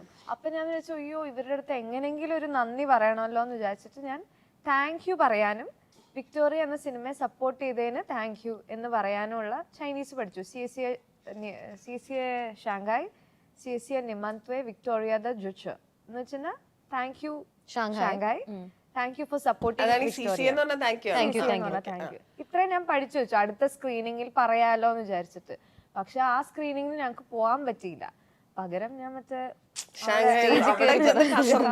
എവിടെങ്കിലൊക്കെ ഇത് വർക്കാവും, നമ്മൾ പണിയെടുത്താൽ മതി അല്ലെ, എവിടെങ്കിലൊക്കെ ഈ സാധനം വർക്കാവും. ഇതുപോലെ കഥകൾ എഴുതി വെച്ചിട്ട് ഒരു പ്രൊഡ്യൂസറിനെ കിട്ടാത്ത ആളുകൾ ഉണ്ടാവുമല്ലേ, ഇതിലെങ്ങനെ, അതായത് കേരള ഫിലിം ഡെവലപ്മെന്റ് കോർപ്പറേഷൻ എങ്ങനെയാണ് ഒരു സിനിമ സെലക്ട് ചെയ്യുന്നത്? അതിന്റെ ഒരു പ്രോസസ് എന്താ? How does that happen? ഒരു common man if he has a good script എങ്ങനെയാണ് അവരിലേക്ക് എത്തുക? അത് നമുക്ക് ആക്ച്വലി ഇതൊരു ഓപ്പൺ കോളാണ്, ന്യൂസ് പേപ്പറിലൊക്കെ വരും. അപ്പോൾ ആ സമയത്ത് എനിക്ക് ഒരുപാട് പേര് അയച്ചു തന്നു ഇങ്ങനെ KSFDC അടുത്ത പ്രോജക്റ്റ് വിളിക്കുന്നത്. അപ്പോൾ ഓൾറെഡി 2 തവണ അവർ വിളിച്ചിട്ട് 4 സിനിമ പൈപ്പ് ലൈനിൽ ഓൾറെഡി ഉണ്ട്, റിലീസായിട്ടില്ല. അപ്പോൾ നമ്മൾ ഈ പ്രോജക്റ്റിനെ കുറിച്ച് കേട്ടു അങ്ങനെ. അപ്പം അന്നാണ് ഞാൻ വിചാരിച്ചത് ഓക്കെ എന്നാലും ഒരു സിനോപ്സിസ് ആണ് അവർ ആദ്യം ചോദിക്കുക, ഒരു സിനോപ്സിസും പിന്നെ ഒരു ബ്രീഫ് ഡിസ്ക്രിപ്ഷൻ എങ്ങനെയാണ് സിനിമ ചെയ്യാൻ പോകുന്നതെന്നൊക്കെയുള്ള. അപ്പോൾ അത് വെച്ചിട്ട് ഞാൻ ഈ പറഞ്ഞ ഈ 1 ലൈൻ വെച്ചിട്ട് ഒരു സാധനം ഡെവലപ്പ് ചെയ്ത് അയച്ചു. അതിൽ നിന്ന് പിക്ക് ചെയ്ത ഒരു 15 women film makers, 15 Dalit film makers, അങ്ങനെ 2 സെക്ഷൻ ഉണ്ടല്ലോ. അപ്പോൾ അവരെല്ലാവരും കൂടി ഒന്നിച്ചായിരുന്നു നമ്മുടെ വർക്ക്ഷോപ്പ്. അങ്ങനെ ആ വർക്ക്ഷോപ്പിൽ നമുക്ക് പിച്ച് ഡെക്ക് ഉണ്ടാക്കാനും ട്രീറ്റ്മെന്റ് നോട്ട് ഉണ്ടാക്കാനുള്ള ട്രെയിനിങ് ആയിരുന്നു തന്നെ. അതിന് നമുക്കൊരു മെന്റർ ഉണ്ടായിരുന്നു. കേരള ഫിലിം ഡെവലപ്മെന്റ് കോർപ്പറേഷൻ നമ്മളെ ഹെൽപ്പ് ചെയ്യാണ്. അവര് ഒരു വർക്ക്ഷോപ്പ് കണ്ടക്ട് ചെയ്യാണ്, 2 വീക്ക് വർക്ക്ഷോപ്പിൽ. 1 വീക്ക് ഓൺലൈൻ ആയിരുന്നു, ബിക്കോസ് അന്ന് കോവിഡ് നടക്കാണ് ആ സമയത്ത്. അപ്പൊ ഈ സിനിമയിലും കോവിഡിന്റെ റെഫറൻസ് വരുന്ന അതാണ്, കോവിഡിന്റെ സമയത്താണ് ഈ സിനിമ നടക്കുന്നത്. അപ്പോൾ ഒരാഴ്ച ഓൺലൈനും ഒരാഴ്ച അവിടെ ചിത്രാഞ്ജലിയിൽ ട്രിവാൻഡ്രത്തുമായിരുന്നു. അപ്പോൾ ഈ ഓൺലൈൻ സമയത്ത് നമുക്കൊരു മെന്ററെ തരും, ഓരോരുത്തർക്കും ഒരു മെന്റർ ഉണ്ടായിരുന്നു. എനിക്ക് പ്രിയ കൃഷ്ണസ്വാമി FTI പഠിച്ച, അതുപോലെ അമിത് ത്യാഗി, ഇവരൊക്കെ ആയിരുന്നു നമ്മുടെ മെന്റേഴ്സ്. അപ്പോൾ പ്രിയയുടെ അടുത്ത് ജാം ചെയ്തിട്ടൊക്കെയാണ് കുറേ ട്രീറ്റ്മെന്റ് നോട്ടും. അവരാണ് നമ്മളെ ശരിക്കും ഇങ്ങനെ പിച്ച് എങ്ങനെ തയ്യാറാക്കുന്നത്, പടം പിച്ച് ചെയ്യുന്നത് എങ്ങനെയാണെന്നൊക്കെ ഉള്ള ട്രെയിനിങ്. എനിക്കത് വളരെ വളരെ നല്ലൊരു എക്സ്പീരിയൻസ് ആയിരുന്നു. ആദ്യമായിട്ടാണ് അങ്ങനെ ഒരു എക്സ്പോഷർ ഒഫീഷ്യൽ സൈഡിലേക്ക് പോകുന്നത്. അപ്പൊ അവരാണെങ്കിലും ഇപ്പൊ നമ്മൾ എങ്ങനെയാണ് ഒരു പ്രൊഡ്യൂസറിന്റെ അടുത്ത് പടം പിച്ച് ചെയ്യുക, ആ രീതിയിലൊക്കെയാണ് പറഞ്ഞത്. അങ്ങനെ അതിന്റെ എൻഡിൽ നമ്മൾ എല്ലാവരും ഇരിക്കുമ്പോൾ ഇത് പിച്ച് ചെയ്യും പ്രോജക്റ്റ്. അങ്ങനെ പിച്ച് ചെയ്തിട്ട് അതിൽ നിന്നാണ് അവർ 5 പേരെ പിക്ക് ചെയ്യുന്നത്. ഈ 5 പേര് ഫുൾ സ്ക്രിപ്റ്റ് ഒരു 2 ആഴ്ചക്കുള്ളിൽ എഴുതിയിട്ട് സബ്മിറ്റ് ചെയ്യണം. അങ്ങനെ സബ്മിറ്റ് ചെയ്ത് നോ സോ എൻ്റെ ഈ ഔട്ട്ലൈൻ ട്രീറ്റ്മെന്റ് നോട്ടിന്റെ ഒരു ഔട്ട്ലൈൻ ഉണ്ട്, അത് മാത്രമേ ഉള്ളൂ. അപ്പൊ ഞാൻ ഈ 2 ആഴ്ചയിലാണ് ഈ കംപ്ലീറ്റ് സ്ക്രിപ്റ്റ് എഴുതുന്നത്. അത് ഒരു കണക്കിന് നന്നായി എനിക്ക് തോന്നുന്നുണ്ട്. കാരണം ഒരു കൊല്ലം കിട്ടിയാലും ഞാൻ വെച്ചുകൊണ്ടിരിക്കും, ഞാൻ എഴുതൂല, ഞാൻ എഴുതൂല. ഞാൻ എൻ്റെ ഒരു മടി വെച്ചിട്ട് ഞാൻ അതൊക്കെ ഇത് ഞാൻ ആ 2 ആഴ്ചയിൽ ഇരുന്ന് അങ്ങ് എഴുതി. കുറച്ച് ചേഞ്ചസ് ഉണ്ട്, പക്ഷെ എന്നാലും ആ ഫസ്റ്റ് ഡ്രാഫ്റ്റ് 2 ആഴ്ചയിൽ തീർത്ത് സബ്മിറ്റ് ചെയ്തു. പിന്നെ നമുക്ക് വീണ്ടും ഒരു ജൂറി ഉണ്ടായിരുന്നു, ഒരു പ്രിയാനന്ദൻ സാറൊക്കെ ഉൾപ്പെടുന്ന ഒരു ജൂറി. അവരിരുന്നിട്ട് നമ്മുടെ മുന്നിൽ വെച്ചാണ് ഈ സ്ക്രിപ്റ്റ് തുറക്കുക. എന്നിട്ട് അവരിരുന്ന് വായിക്കും, നമ്മളോടും വായിക്കാൻ പറയും എൻ്റെ ചില പോർഷൻസ്. അങ്ങനെ കംപ്ലീറ്റ് 3 മണിക്കൂർ നീണ്ട ഇൻ്റർവ്യൂ ആണ്. ഫുൾ സ്ക്രിപ്റ്റ് വായിക്കും, ചില സീൻസ് എങ്ങനെ വിഷ്വലൈസ് ചെയ്യുന്നത്, എന്താണ് നിങ്ങളുടെ ഒരു സ്റ്റൈൽ, വിഷ്വൽ ഡിസൈൻ എങ്ങനെയാണ് പടത്തിൻ്റെ, പ്രൊഡക്ഷൻ ബഡ്ജറ്റ് എങ്ങനെയാണ് ഹാൻഡിൽ ചെയ്യുന്നത്. ഒരു പ്രൊഡക്ഷൻ കൺട്രോളർ ഉണ്ടാവും അതിൻ്റെ കൂടെ. അയാൾ ചോദിക്കും ഇതിനകത്ത് ഇത്ര ഫണ്ട് എവിടെയാണ്, നിങ്ങൾ ഇങ്ങനെയാണ് ഇതിന്. അങ്ങനെ അതെല്ലാം കഴിഞ്ഞു. അതെ, അത് ആ ലോങ് ഇന്റർവ്യൂ ഒരു ഓൾമോസ്റ്റ് ഒരു first half of the day full interview ആയിരുന്നു. അത് കഴിഞ്ഞിട്ടാണ് നമുക്ക് 2 പേരെ അവർ പിക്ക് ചെയ്യുന്നത് ഈ ഇതിന്റെ ഔട്ട്കം ആയിട്ട്. അങ്ങനെയായിരുന്നു ഇത്. വലിയൊരു ഓൾമോസ്റ്റ് ഒരു 1 ഇയർ ലോങ് പ്രോസസ് ആയിരുന്നു ഇത്. ഓക്കെ, അപ്പൊ ആസ് എ പ്രൊഡ്യൂസർ നമ്മുടെ സർക്കാർ ഇത് എങ്ങനെ ഉണ്ടായിരുന്നു? എനിക്ക് ആകെ പ്രശ്നങ്ങൾ ഉണ്ടായിരുന്ന ഡിലേ ആയിരുന്നു. നമ്മൾ വിചാരിച്ചതിലും കുറച്ചുകൂടി ഡിലേ വന്നു ഈ സിനിമ പുറത്തിറക്കാനായിട്ട്. ഇതിനു മുമ്പുള്ള സ്ത്രീകൾ ഒരുപാട് ഇതിനെ പ്രശ്നങ്ങളെ കുറിച്ചൊക്കെ ചർച്ച ചെയ്തിട്ട് എനിക്ക് തോന്നുന്നു ഒരുപാട് പ്രശ്നങ്ങൾ ഫിഗേർഡ് ഔട്ട് ആയിട്ടുണ്ട്. എന്നാലും ഈ പറഞ്ഞ പോലെ ഫണ്ട് വരാനുള്ള താമസം, അതുപോലെ ഒരു അഡ്മിനിസ്ട്രേറ്റീവ് പ്രോസസ്സിൽ നിന്നുകൊണ്ട് സിനിമ ചെയ്യുന്നതിലുള്ള ബുദ്ധിമുട്ട്, ടെൻഡർ വിളിക്കുക, അല്ലെങ്കിൽ ഒരു വർക്ക് ഓർഡർ പോകുന്നതിൽ സമയമെടുക്കാം. അപ്പം നമ്മൾ ആളെയൊക്കെ റെഡിയാക്കി വരുമ്പോഴേക്കും സമയമെടുക്കും. അപ്പോൾ അത്തരത്തിലുള്ള ഒരു ഡിലേ ആയിരുന്നു എന്നെ സംബന്ധിച്ചിടത്തോളം ഏറ്റവും ബുദ്ധിമുട്ട്. നമ്മൾ സാധാരണ ഒരു പ്രൊഡ്യൂസറിന്റെ അടുത്ത് ഇത്ര പൈസ വേണം എന്ന് പറയുമ്പോൾ കിട്ടുന്ന പോലെ അങ്ങനെ കിട്ടില്ല. പിന്നെ നമ്മൾ ഓരോന്നിനും ബില്ല് പ്രൊഡ്യൂസ് ചെയ്യണം. അപ്പൊ എനിക്കിത് ശീലം ഉണ്ടായിരുന്നു. ഞാൻ NAD പ്രോജക്റ്റ് ആണെങ്കിലും അല്ലെങ്കിൽ വേറെ ഗവൺമെന്റിന്റെ പ്രോജക്ട്സ് ചെയ്യുമ്പോൾ നമുക്കറിയാം ബിൽസ് കൊടുക്കണം, എന്നാലും റീഇംബേഴ്സ് ചെയ്ത് കിട്ടുള്ളൂ. അപ്പൊ അതുപോലെ ഒരു പ്രോസസ്സിലാണ് ഇത് ചെയ്യുന്നത്. അപ്പൊ സാധാരണ ഒരു സിനിമ ചെയ്യുന്ന ഒരു ഈസ് അല്ലെങ്കിൽ അങ്ങനെ പ്രൊഡ്യൂസേഴ്സ് നമുക്ക് തരുന്നു അങ്ങനെ. പക്ഷെ നേരെ മറിച്ച് വേറെ സാധാരണ സിനിമ ചെയ്യുന്ന പ്രഷർ ഇല്ല. ഇത് റിലീസ് ചെയ്യണം, അല്ലെങ്കിൽ ഇത് ഇത്ര ഫണ്ട് തിരിച്ചു മേടിക്കണം, സക്സസ്ഫുൾ ആവണം, അങ്ങനെ യാതൊരു പ്രഷറും ഇല്ല എന്നുള്ളതും ഒരു തരത്തിൽ ഭയങ്കര റിലീഫാണ്. നമുക്ക് ഈ സിനിമ ഫെസ്റ്റിവലിൽ ഹിറ്റ് ആവണമെന്നോ പടം തിയേറ്ററിൽ ഹിറ്റ് ആവണമെന്നോ ഒരു നിർബന്ധമില്ല. അപ്പോൾ ആ രീതിയിൽ ഭയങ്കര ഒരു ലേണിംഗ് പ്രോസസ്സും എനിക്ക് ഒരുപാട് കാര്യങ്ങൾ പഠിക്കാൻ പറ്റി. ഇപ്പോൾ ഫെസ്റ്റിവൽസിൽ പോയിട്ട് തന്നെ നമുക്ക് ഒരുപാട് എക്സ്പോഷർ കിട്ടി. റിലീസിൻ്റെ സമയത്ത് കുറേ കാര്യങ്ങൾ പഠിക്കാൻ പറ്റി. അങ്ങനെ ഞാൻ പേഴ്സണലി ഈ പ്രോജക്റ്റ് ഉടനെ തന്നെ അടുത്ത 2 ഫിലിം മേക്കേഴ്സിൻ്റെ പടം വരണമെന്നും ഇങ്ങനൊരു പ്രോജക്റ്റ് മുന്നോട്ട് പോകണമെന്നും ഭയങ്കര ആഗ്രഹിക്കുന്നുണ്ട്. നമ്മൾ ഇന്ത്യയിൽ തന്നെ പല സ്ഥലത്തും സിനിമയായിട്ട് പോകുമ്പോൾ എല്ലാവർക്കും ഭയങ്കര സർപ്രൈസ് ആവും, കേരള ഗവൺമെന്റ് ഇങ്ങനൊരു പ്രോജക്റ്റ് കൊടുക്കുന്നുണ്ടല്ലോ, വേറെ ഒരു ഗവൺമെന്റ് ഇത് ഓഫർ ചെയ്യുന്നില്ലല്ലോ. പണ്ടൊക്കെ NFDC ഫണ്ട് ചെയ്തിരുന്നു, ഇപ്പോൾ ഗവൺമെന്റ് ഫണ്ടഡ് പ്രോജക്ട്സ് ഇല്ല എന്ന് തന്നെ പറയാം. അപ്പോൾ ഇവിടെ മാത്രമേ അങ്ങനെ ഒരു പ്രോജക്റ്റ് ഉള്ളൂ. അപ്പോൾ അത് കണ്ടിന്യൂ ചെയ്യണം, അത് ഇന്ന് പോയതെന്ന് ഭയങ്കര ആഗ്രഹമുണ്ട്. ഇനിയും വരാനിരിക്കുന്ന ഒരുപാട് പേർക്ക് ഇതിലൂടെ സിനിമ എടുക്കാൻ പറ്റട്ടെ എന്നും ആഗ്രഹമുണ്ട്. ഓക്കെ, ഒരു സിനിമ കഴിഞ്ഞല്ലോ. ഈ സിനിമ എന്നുള്ളൊരു സാധനം ഇപ്പൊ മീനാക്ഷിയുടെ കേസിൽ what is in her head എന്നുള്ളത് പല സ്ഥലത്ത് പറഞ്ഞ് ഞാൻ കേട്ടു. How did that come into your head? അതായത് ഈ PhD ഒക്കെ വർക്ക് ചെയ്തുകൊണ്ടിരിക്കുന്ന ഒരാളുടെ തലയിലേക്ക് സിനിമ ചെയ്യണം എന്നൊരു തോട്ട് എപ്പോഴാണ് വന്നത്? ഞാൻ ആക്ച്വലി ഒരു ഹൈസ്കൂളൊക്കെ പഠിക്കുമ്പോൾ തൊട്ട് എനിക്ക് സിനിമ ചെയ്യണമെന്നുണ്ട്. എനിക്ക് ആക്ച്വലി ഞാൻ കുറച്ച് നല്ല സിനിമകൾ അല്ലെങ്കിൽ ഇങ്ങനത്തെ പുറത്തെ സിനിമ ഇന്റർനാഷണൽ ഫിലിംസ് ഒക്കെ ആ സമയത്ത് അങ്കമാലിയിൽ ഒരു ഫിലിം സൊസൈറ്റിയിലൊക്കെ ഇങ്ങനെ IFFKയിലെ ബെസ്റ്റ് ഫിലിംസ് ഒക്കെ കാണിക്കായിരുന്നു. അപ്പം എൻ്റെ അച്ഛനൊക്കെ ഫിലിം സൊസൈറ്റിയിൽ സിനിമ കാണാൻ പോവുക, അതിലൊക്കെ ആക്റ്റീവായിട്ടിരുന്ന ഒരാളായിരുന്നു. അപ്പൊ അങ്ങനെ അപ്പൊ തൊട്ടേ ഇങ്ങനത്തെ സിനിമകളൊക്കെ ഇങ്ങനെ ഉണ്ട്, ഇങ്ങനത്തെ സിനിമകൾ കാണാം എന്നൊക്കെ ഒരു എക്സ്പോഷർ ഉണ്ടായിരുന്നു. അപ്പോൾ ഇങ്ങനെ ഭയങ്കര ആഗ്രഹമായിരുന്നു, ഓക്കെ ഇങ്ങനെയൊക്കെ സിനിമ ചെയ്യണം, കൊമേഴ്ഷ്യലും നല്ലാതെ ഇങ്ങനത്തെ സീരിയസ് ആയ സിനിമയൊക്കെ ചെയ്യണം എന്നൊക്കെ. പിന്നെ എഞ്ചിനീയറിംഗ് പഠിച്ചു എല്ലാവരെയും പോലെ. അത് കഴിഞ്ഞിട്ടാണ് NIDയിൽ ഞാൻ ജോയിൻ ചെയ്യുന്നത്. ഫിലിം ആൻഡ് വീഡിയോ കമ്മ്യൂണിക്കേഷൻ എന്ന് പറഞ്ഞ കോഴ്സാണ് NIDയിൽ ഞാൻ പഠിച്ചത്, മാസ്റ്റേഴ്സ്. അപ്പോൾ അവിടെ കോഴ്സിൻ്റെ ഭാഗമായിട്ട് ഒരുപാട് ഷോർട്ട് ഫിലിംസ് ചെയ്തു. അപ്പോൾ ഷോർട്ട് ഫിലിംസ് IDSFKയിലൊക്കെ കാണിച്ചു. അത് കഴിഞ്ഞിട്ട് ഞാൻ ഇതുപോലെ എഡിറ്ററായിട്ട് വർക്ക് ചെയ്യുന്നു കുറച്ച് ഗവൺമെൻറ് പ്രോജക്ട്സ് ഒക്കെ ആയിട്ട്. പിന്നെ PhD വന്നു. അങ്ങനെ ഇരിക്കുന്ന സമയത്താണ് ഫീച്ചർ ചെയ്യുമെന്ന് ഒരിക്കലും വിചാരിക്കുന്നില്ല. ഫീച്ചർ ഫിലിം എന്ന് പറഞ്ഞാൽ നമുക്കറിയാം അതിനകത്തുള്ള ബുദ്ധിമുട്ട്. ഇൻഡിപെൻഡന്റ് ആണെങ്കിലും ഇൻഡസ്ട്രിയിലാണെങ്കിലും ഇതിനകത്ത് എത്ര ബുദ്ധിമുട്ടിയാണ് ആൾക്കാർ നിൽക്കുന്നത്. സർവൈവലും എല്ലാം ബാലൻസ് ചെയ്യാൻ ഭയങ്കര ബുദ്ധിമുട്ടാണ്. അപ്പോൾ റാൻഡംലി ആണ് ശരിക്കും പറഞ്ഞത് അപ്ലൈ ചെയ്യുന്നത്. ഒരിക്കലും വിചാരിച്ചിരുന്നില്ല ഞാൻ ഇത്രയും ഒരു ഫീച്ചർ ഫിലിം ചെയ്യും ഞാൻ ഓണസ്റ്റ്ലി വിചാരിച്ചിരുന്നില്ല. ഇനിയിപ്പത്തെ പ്ലാൻ എന്താ? ഇനിയിപ്പോ ഇത് കഴിഞ്ഞല്ലോ, ആദ്യത്തെ സിനിമ കഴിഞ്ഞു. അത് നേരത്തെ ഞാൻ ആദ്യം പറഞ്ഞ പോലെ വളരെ വിക്ടോറിയസ് ആയിട്ട് പോയിക്കൊണ്ടിരിക്കുന്നു. ഇനിയത്തെ പ്ലാൻ എന്താ? എനിക്ക് സത്യമായിട്ടും അറിയില്ല. ഇതുവരെ തലയിലൊന്നുമില്ല, വിക്ടോറിയ മാത്രമേ ഉള്ളൂ. അതെ അതെ, ഈ സിനിമ ആൾക്കാരിലേക്ക് എത്തിക്കുക എന്നുള്ളതായിരുന്നു മീനാക്ഷി പറഞ്ഞ പോലെ നമ്മുടെ ഏറ്റവും വലിയ അജണ്ട. കഴിഞ്ഞ ഒരു വർഷമായിട്ട് കൂടുതൽ ആൾക്കാരിലേക്ക് ഇത് എത്തിക്കുക, കൂടുതൽ ആൾക്കാർ ഇത് കാണുക എന്നുള്ളത് മാത്രമായിരുന്നു. വേറെ ഒന്നും ചിന്തിക്കുന്നുണ്ടായിരുന്നില്ല. കംപ്ലീറ്റ് ഫോക്കസ് വിക്ടോറിയയിൽ മാത്രമായിരുന്നു. ഇനി ഇത് കഴിഞ്ഞിട്ട് വേണം ശരിക്കും ഇരുന്ന് അടുത്ത പരിപാടികളൊക്കെ. ഈ നമ്മളെ ഇപ്പൊ വിക്ടോറിയയെ കുറിച്ച് പറയുമ്പോൾ IFFK പോയ സിനിമയാണ്, അല്ലെങ്കിൽ ഷാങ്ഹായ് ഫിലിം ഫെസ്റ്റിവലിൽ പോയ സിനിമയാന്ന് പറയുമ്പോൾ ഇതൊരു അവാർഡ് സിനിമയാണെന്നുള്ള തോട്ട് ആളുകളിലേക്ക് വരുന്ന പോലെ തോന്നിയായിരുന്നോ? അതുകൊണ്ടാണ് തിയേറ്ററിലേക്ക്, അതായത് കാണുന്ന എല്ലാവർക്കും ഒരുപോലെ 100% നല്ല അഭിപ്രായം, പക്ഷെ തിയേറ്ററിലേക്ക് വരുന്ന ആളുകളുടെ വാക്ക് ഇൻ കുറവാണെന്ന് എനിക്ക് ഫീൽ ചെയ്തായിരുന്നു ഞാൻ സിനിമ കണ്ടപ്പോൾ. അപ്പൊ ഡു യു തിങ്ക് അത് എഫക്ട് ചെയ്തിട്ടുണ്ട് എന്ന്? ഡെഫിനറ്റ്ലി. പിന്നെ നമ്മൾ വലിയ സ്റ്റാർസോ അങ്ങനത്തെ ഫെമിലിയർ ഫേസസോ ഇല്ല പടത്തില്. ഞാനും ഫസ്റ്റ് ടൈം ഡയറക്ടറാണ്. അപ്പൊ എന്തെങ്കിലും തരത്തിലുള്ള അങ്ങനത്തെ മേജർ ബിഗ് പ്രൊമോഷൻസ് ചെയ്യാനുള്ള ബഡ്ജറ്റ് ഇല്ല നമുക്ക്. അപ്പൊ അതൊക്കെ ആണെന്ന് തോന്നുന്നു. പക്ഷെ ഇങ്ങനെ ഒരു സിനിമയ്ക്ക് കിട്ടാവുന്നതിൽ ഏറ്റവും നല്ലൊരു റെസ്പോൺസ് ആണ് നമുക്ക് കിട്ടിക്കൊണ്ടിരിക്കുന്നത്. നമ്മുടെ എക്സ്പെക്ടേഷൻസ് വളരെ ലോ ആയിരുന്നു. പിന്നെ ഒരുപാട് വേറെ സിനിമകളും തിയേറ്ററിൽ ഓടുന്നുണ്ടല്ലോ. അപ്പൊ നമുക്ക് അതിന്റെ കൂടെയൊക്കെ ഇങ്ങനത്തെ ഒരു സിനിമ പിടിച്ചു നിൽക്കുന്നു. പിന്നെ ഇത് 1.5 മണിക്കൂറുള്ള ഒരു ചെറിയ സിനിമയാണ്. വലിയ ലൊക്കേഷൻസോ ചേഞ്ചസോ അങ്ങനത്തെ ബഡ്ജറ്റ് ഉപയോഗിച്ചിട്ടുള്ളതൊന്നുമില്ല. അപ്പൊ ആ ഒരു സ്കോപ്പിൽ നിന്നുകൊണ്ട് ഇത്രയൊക്കെ എത്താൻ പറ്റിയത് തന്നെ വലിയ കാര്യം എന്ന് വിചാരിക്കുന്നു. പിന്നെ ഈ പറഞ്ഞ പോലെ അവാർഡ് സിനിമ എന്നുള്ളൊരു കാറ്റഗറി ആയിട്ട് അങ്ങനെ ഒരുപാട് പേര് നമ്മളോട് പറഞ്ഞൊരു കാര്യം, അവാർഡ് സിനിമയാണെന്ന് പ്രതീക്ഷിച്ച് ചെന്നപ്പോ ഞെട്ടിപ്പോയി, അതിനകത്ത് കോമഡി ഒക്കെ എന്നൊക്കെ ഇങ്ങനെ പറഞ്ഞു. അപ്പോൾ നമ്മള് എനിക്ക് തോന്നുന്നു അങ്ങനെ അല്ലാത്ത സിനിമകളും അവാർഡൊക്കെ കിട്ടുന്നുണ്ട് ഇപ്പോ. എനിക്ക് തോന്നുന്നു പഴയ ആ ഒരു സ്ലോ സിനിമ മാത്രമാണ് അവാർഡ് സിനിമ എന്നുള്ളൊരു ഫീൽ ഉണ്ട്. ഇപ്പോഴും ആ ടാഗ് അങ്ങനെ കിടക്കുന്നുണ്ട്, അത് മാറിയിട്ടില്ല.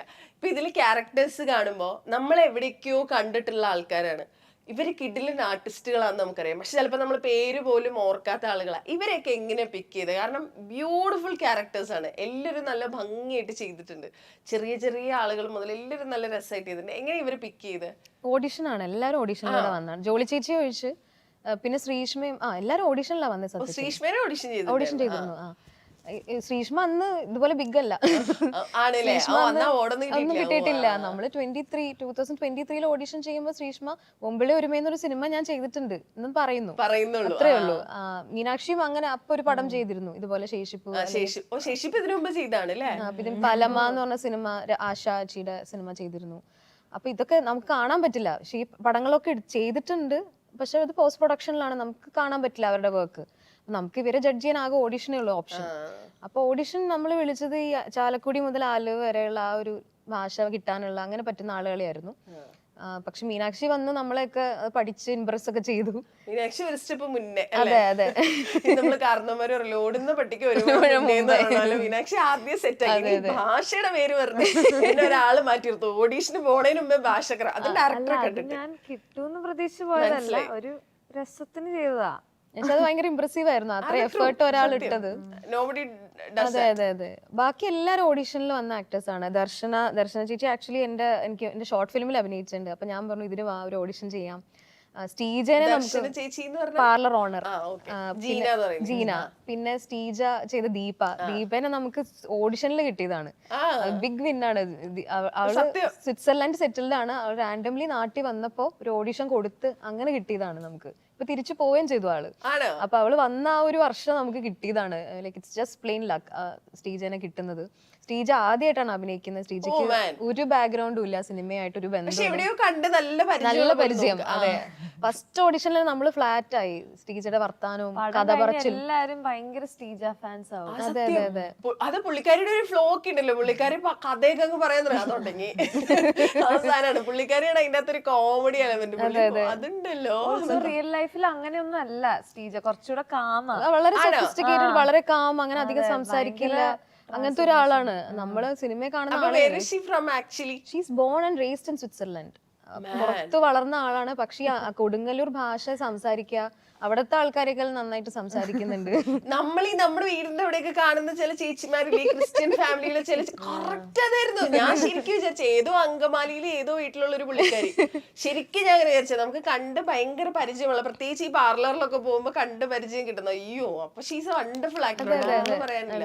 പടം കഴിഞ്ഞ ഇടയ്ക്ക് കോളില് മറ്റേ ഭാഷയൊക്കെ ജർമ്മനൊക്കെ, അതെ അതെ, സ്റ്റേജ് അപ്പുറത്ത് വരുന്ന ജർമ്മനിലൊക്കെ സംസാരിക്കും. ഞങ്ങളിങ്ങനെ ഇവിടെ കൊടുങ്ങല്ലൂർ ഭാഷ സംസാരിച്ച് കുറച്ച് കഴിഞ്ഞ് ഫോണിലൊക്കെ ജർമ്മൻ സംസാരിക്കും. സത്യത്തിൽ താനാ ഈ പറഞ്ഞ മാതിരി ഓഡീഷൻസ് കൊറേ കൊടുത്തിട്ടുണ്ടല്ലേ? എത്ര ഓഡീഷൻസ് കൊടുത്തിട്ടുണ്ട്? അയ്യോ അത് തുടക്കക്കാരായിട്ടുള്ള എല്ലാ ആക്ടേഴ്സിനും എടുത്ത് വെച്ചാൽ അവർക്കൊരു കണക്കുണ്ടാവില്ല. പിന്നെ എല്ലാത്തിലും ഒന്നും കിട്ടുമെന്ന് പ്രതീക്ഷിച്ച് ചെയ്യാതിരിക്കുക. പിന്നെ എല്ലാത്തിനെയും വർക്കായിട്ട്, ആക്ച്വലി ഓഡിഷനെ നമ്മുടെ വർക്ക് ഓപ്പർച്യൂണിറ്റി ആയിട്ട് കണ്ടു കഴിഞ്ഞാൽ എൻജോയ് ചെയ്യാൻ പറ്റുന്ന സാധനമാണ് ഓഡിഷൻ. അങ്ങനെ ഭയങ്കര എൻജോയ് ചെയ്ത ഓഡിഷൻ പറ. വിക്ടോറിയയുടെ ഓഡിഷൻ ഭയങ്കര എൻജോയ് ചെയ്തിരുന്ന ഒരു ഓഡിഷനാണ്. പിന്നെ ഏതാ, പിന്നെ ചിലത് മറ്റേ എന്തായാലും കിട്ടിയിരിക്കും. ഓൾ വി ഇമാജിന്റെ ഓഡിഷൻ ഞാൻ ചെയ്തിട്ടുണ്ടായിരുന്നു. അത് പുള്ളിക്കാരി കുറെ സമയമെടുത്ത് നമ്മളുടെ കൂടെ നിന്ന് മണിക്കൂറുകളോളം, ഒരു 2-3 hours നമ്മൾ സ്പെൻഡ് ചെയ്ത് അതിന് വീണ്ടും ഒരു ദിവസം വന്ന് അങ്ങനെയൊക്കെ ഓഡിഷൻ ചെയ്തിരുന്നു. ഭയങ്കര രസമുള്ള ഓഡിഷൻ ആയിരുന്നു ഓൾ വി ഇമാജിൻ. ഞാൻ മറ്റേ കിട്ടിയിരിക്കും പക്ഷെ എന്താ പടം കണ്ടു കഴിഞ്ഞപ്പം ഐ ഫെൽറ്റ് ദിസ് ദിവ്യപ്രഭ തന്നെയാണ് അതിന് ഏറ്റവും, ദിവ്യപ്രഭയുടെ റോളിനായിരുന്നു ഓഡിഷൻ ചെയ്തിരുന്നത്. ഇപ്പൊ ഏറ്റവും ദ ബെസ്റ്റ് പുള്ളിക്കാരി നല്ല. ഇത് ഞാൻ ചോദിക്കട്ടെ, ഇപ്പൊ നമ്മള് അതായത് എല്ലാ മനുഷ്യർക്കും ഉള്ള ഒരു ഫീൽ ആണല്ലോ, നമ്മൾ ഒരു സാധനത്തിന് ട്രൈ ചെയ്തു, ഇപ്പൊ രണ്ടുപേരും ഒരുമിച്ച് ഒരു ജോലിക്ക് അപ്ലൈ ചെയ്തു, ഒരാൾക്ക് കിട്ടിയില്ല മറ്റേയാൾക്ക് കിട്ടി, പ്രത്യേകിച്ച് നമുക്ക് അറിയാവുന്ന ഒരാളൊക്കെ ആണെങ്കിൽ നമുക്കൊരു ഫീൽ വരും. ഇപ്പൊ വാട്ട് ഈസ് ലാക്കിംഗ്? ഞാൻ കണ്ടപ്പോ തന്നെ പറഞ്ഞു എനിക്ക് നല്ല അസൂയ ഉണ്ട് കേട്ടോ, എന്നാലും ഞാൻ പടം വന്ന് അപ്പൊ തന്നെ പറഞ്ഞു. അപ്പൊ ദിവ്യ താങ്ക്സ്, ഇത്രയും ഓണസ്റ്റ് ആയിട്ട് പറഞ്ഞു. കാരണം കൊച്ചിയിലുള്ള എല്ലാവരും, എല്ലാ അപ്കമിങ് ആക്ടേഴ്സും അതിന് ഓഡിഷൻ ചെയ്തിട്ടുണ്ട്. ശ്രീഷ്മ ചെയ്തിട്ടുണ്ട്. അങ്ങനെ ഓഡീഷനുകളുടെ ഒരു ബഹളം. ഇപ്പൊ ഈ ഓഡീഷന് നടക്കുന്നതും ഇതിനു വേണ്ടിയിട്ട് ഈ പണിയെടുക്കുന്നതും ഇതിന്റെ ബാക്കിൽ വേറെ പണികൾ ഇത് ചെയ്യാൻ വേണ്ടി എടുക്കുന്നതൊക്കെ വീട്ടിലെല്ലാരും കാണുന്നുണ്ടല്ലോ. അപ്പൊ അവരുടെ വിക്ടോറിയ കണ്ടു കഴിഞ്ഞിട്ടുള്ള റിയാക്ഷൻ എന്തായിരുന്നു പാരന്റ്സിന്റെയും വീട്ടുകാരുടെ ഒക്കെ? ഇപ്പൊ രാവിലെ തന്നെ വിക്ടൂന്നാ വിളിക്കുക. അപ്പൊ ഇത്രയും നാള് പടം കണ്ടിട്ടുണ്ടായിരുന്നല്ലോ, ബാക്കിയൊക്കെ ഫെസ്റ്റിവൽസിലായിരുന്നല്ലോ. ഈ തിയേറ്റർ റിലീസ് ആയപ്പോഴാണ് അമ്മ പടം കണ്ടത്. അമ്മയ്ക്ക് ഭയങ്കര ഇഷ്ടമായിട്ട് അമ്മ എൻ്റെ അടുത്ത് പറയുകയും ചെയ്തു. ഇപ്പൊ പണ്ട് അമ്മ എൻ്റെ അടുത്ത് വേറെ ജോലിക്ക് ട്രൈ ചെയ്യാനായിട്ടുള്ള മോട്ടിവേഷനാ തന്നോണ്ടിരുന്നത്. ഇപ്പൊ അമ്മ അങ്ങനെയല്ല, ഇതൊന്നും ശാശ്വതമല്ല. അതെ അതെ അതെ. ഇപ്പൊ അമ്മ കൂടുതൽ നന്നായിട്ട് അഭിനയിക്കാനും നല്ല ഓപ്പർച്യൂണിറ്റീസ് തേടിയെടുക്കാനും ഉള്ള മോട്ടിവേഷൻ എനിക്ക് തരുന്നത്. ഇടയ്ക്ക് എനിക്ക് ചെറിയ ലോ വരുമല്ലോ നമുക്ക്, ഈശ്വര ഇതിപ്പോ ഞാൻ നടന്നു കഴിഞ്ഞാൽ ശരിയാവോ എന്നൊക്കെ ഞാൻ ഇങ്ങനെ ചുമ്മാ ഇപ്പൊ അമ്മയുടെ അടുത്ത് എനിക്ക് ഷെയർ ചെയ്യാം. അപ്പൊ അമ്മ നീ ഇത് ഒരു ചെറിയ പടം ചെയ്തിട്ട് അത് എത്ര സ്ഥലത്ത് എത്തി, അതൊന്ന് നോക്ക്, എന്തൊക്കെയാ നീ ചെയ്തതെന്നൊന്ന് ആലോചിക്കുന്ന പറഞ്ഞിട്ട് എന്നെ റിമൈൻഡ് ചെയ്യുന്നുണ്ട് അമ്മ. അതിലേക്ക് എത്താൻ സാധിച്ചു ഈ സിനിമ കൊണ്ട്. മീനാക്ഷിയുടെ അമ്മൂമ്മ കണ്ടു, അമ്മൂമ്മയും കണ്ടു. അമ്മൂമ്മ മറ്റേ എല്ലാരും ഈ പടം പോയി തിയേറ്ററിൽ കാണാൻ നന്നായിട്ട് ചെയ്തിട്ടുണ്ട്, എന്നാലേ അവൾക്കൊരു വരുമാനം കിട്ടും, അങ്ങനെയൊക്കെ അമ്മൂമ്മ. അതിന് വേറെ PR-ന്റെ ആവശ്യമില്ല, വേറെ മാർക്കറ്റിംഗ് വേണ്ട, ഇതെടുക്ക ഒരു വീഡിയോ എടുക്കുക, നമ്മൾ ഇട്ടിട്ടുണ്ട്. അമ്മൂമ്മ തീരെ വയ്യാണ്ടും നടന്ന് അല്ലെ തിയേറ്റർ വരെ 95 ആയി അമ്മൂമ്മയ്ക്ക്. അപ്പം പടം കണ്ട ഓർമ്മയിരിക്കുമോ എന്നുള്ളതായിരുന്നു എന്റെ പേടി. പക്ഷെ അമ്മമ്മയ്ക്ക് നല്ല ഓർമ്മയുണ്ട്, കുറെ ചിരിക്കുന്നു, ആ തമാശക്കൊക്കെ അമ്മമ്മ ചിരിക്കുന്നുണ്ടായിരുന്നു. കോഴീനെ കാണുമ്പോ മുതലേ ചിരിക്കുമായിരുന്നു. അമ്മമ്മ ഭയങ്കരമായിട്ട് എൻജോയ് ചെയ്തു നമ്മുടെ പടം കണ്ടിട്ട്. പക്ഷെ ഇങ്ങനെയാ റിവ്യൂ കൊടുത്തേ, എന്റെ കൊച്ചുമോള് നന്നായിട്ട് ചെയ്തിട്ടുണ്ട്, എല്ലാരും ഈ പടം പോയി കാണാൻ. ഇപ്പൊ വിക്ടോറിയയെ കാണുമ്പോ എനിക്ക് ഫീൽ ചെയ്ത്, ഞാൻ അങ്ങനത്തെ കുറെ ആൾക്കാരെ കണ്ടിരുന്നു, നമുക്ക് ഭയങ്കര ബുദ്ധി. ഇപ്പൊ ഞാനൊരു RJ ആയിരുന്നു, റേഡിയോയിലായിരുന്നു. അപ്പൊ ഈ നമ്മൾ ആങ്കേഴ്സ് ആണെങ്കിലും റേഡിയോ ജോക്കീസ് ഒക്കെ ആണെങ്കിലും നമ്മുടെ ഉള്ളിലെ പ്രശ്നങ്ങളൊന്നും ആരെയും അറിയിക്കാണ്ട് നമ്മള് ഇപ്പൊ ഈ കോൾ സെന്റർ എക്സിക്യൂട്ടീവ്സ് മുതൽ ഇങ്ങോട്ട് ഈ സർവീസ് സെക്ടറിലൊക്കെ വർക്ക് ചെയ്യുന്ന ആളുകൾ അങ്ങനെയാണല്ലോ പണിയെടുക്കുക. അപ്പൊ അതുകൊണ്ട് I could relate to it. നമുക്ക് ആരെങ്കിലും അതായത് അത്രയും നേരം അവിടെ ആരും നോട്ടീസ് ചെയ്യാത്തൊരു കാര്യം ഒരാൾ മാത്രം വന്ന് നോട്ടീസ് ചെയ്യുമ്പോൾ നമ്മുടെ ഉള്ളിൽ നിന്ന് അങ്ങ് പൊട്ടൂലേ. ചെറിയ സിറ്റുവേഷൻസ് അങ്ങനെ ഉണ്ടാവല്ലോ, നമ്മൾ ഇച്ചിരി ലോ ആയിട്ടിരിക്കുമ്പോൾ ആരെങ്കിലും വന്ന് എന്ത് പറ്റിയെന്ന് വെച്ചാൽ കരഞ്ഞു കിടക്കുന്ന സാധനം. വിക്ടോറിയ കരയുമ്പോഴേ what is in Meenakshi's mind? ഞാൻ എന്ന് വെച്ചാൽ അഭിനയിക്കുമ്പോൾ അങ്ങനെ ചിന്തിക്കാതെ അഭിനയിക്കുന്ന ആക്ടറാണ് ഞാൻ. പിന്നെ അത് ഷൂട്ടിന്റെ എത്രാമത്തെ ദിവസമാണെന്ന് ഞാൻ അവസാനമായി. അപ്പൊ ആ അവസാനം ആകുമ്പോഴേക്കും നമുക്ക് ഈ തോന്നുന്ന സ്നേഹം നമുക്ക് വിക്ടുവിനടുത്ത് തോന്നും. അപ്പൊ I was crying for her. എനിക്ക് അയ്യോ ഇതൊരു പാവം കുട്ടിയല്ലേ എന്ന് എനിക്കും തോന്നി. അപ്പം എനിക്ക് അവളോടുള്ള സ്നേഹമാണ് ആ കരച്ചിലൂടെ. അങ്ങനെയെങ്കിലും അവളുടെ വിഷമം പോട്ടെ എന്ന് വിചാരിച്ച് പോയതാണെന്നാണ് എനിക്ക് തോന്നണത്. ഞാൻ അത്രയും ഇപ്പം വേറെ ആക്ടേഴ്സ് ചെയ്യുന്ന പോലെ അവരുടെ പണ്ടത്തെ കാര്യം ആലോചിച്ചിട്ട് അതെനിക്ക് വയ്യ. പിന്നെ നമുക്ക് എന്താ വെച്ചാൽ നമുക്ക് ഈ ജോലിനോടുള്ള ഇഷ്ടം തന്നെ പോകും. കാരണം കരയണമെങ്കിൽ നമ്മൾ എപ്പോഴും അമ്മ മരിക്കുന്ന ആലോചിക്കുക, അച്ഛൻ മരിക്കുന്ന ആലോചിക്കുക. അത് ഒട്ടും ശാശ്വതമല്ല. നമുക്ക് പിന്നെ നമുക്ക് ഭയങ്കര ട്രോമാറ്റിക് ആവുകയും ചെയ്യും. പിന്നെ ഇങ്ങനത്തെ ഒരു സീൻ അഭിനയിക്കേണ്ടി വരുമ്പോൾ നമുക്ക് ആകെ ടെൻഷൻ ആവും. പക്ഷെ ഏറ്റവും സേഫസ്റ്റും ഏറ്റവും ഈ ജോലിനെ ഇഷ്ടപ്പെടാനുള്ള വഴി എന്ന് പറയുന്ന ആ ക്യാരക്ടറിനോട് ഭയങ്കര ഇഷ്ടം തോന്നുക, ആ ക്യാരക്ടറെ ജഡ്ജ് ചെയ്യാതെ അവളുടെ കൂടെ യാത്ര ചെയ്യാനുള്ള ഒരു മൈൻഡ് സെറ്റ് ഉണ്ടെങ്കിൽ നമുക്ക് അങ്ങനത്തെ സീനൊന്നും വേറെ ആലോചന ഒന്നും ഇല്ലാതെ we will cry for her. Okay. അപ്പൊ ഈ വിക്ടോറിയയുടെ ഉള്ളിൽ നിന്ന് വിക്ടോറിയയെ കുറിച്ച് ആലോചിച്ച് കരഞ്ഞ ഒരാൾക്ക് ആ വിക്ടോറിയ മനസ്സിൽ നിന്ന് പോയി ബാക്ക് ടു മീനാക്ഷി പെട്ടെന്നാവാൻ പറ്റിയോ?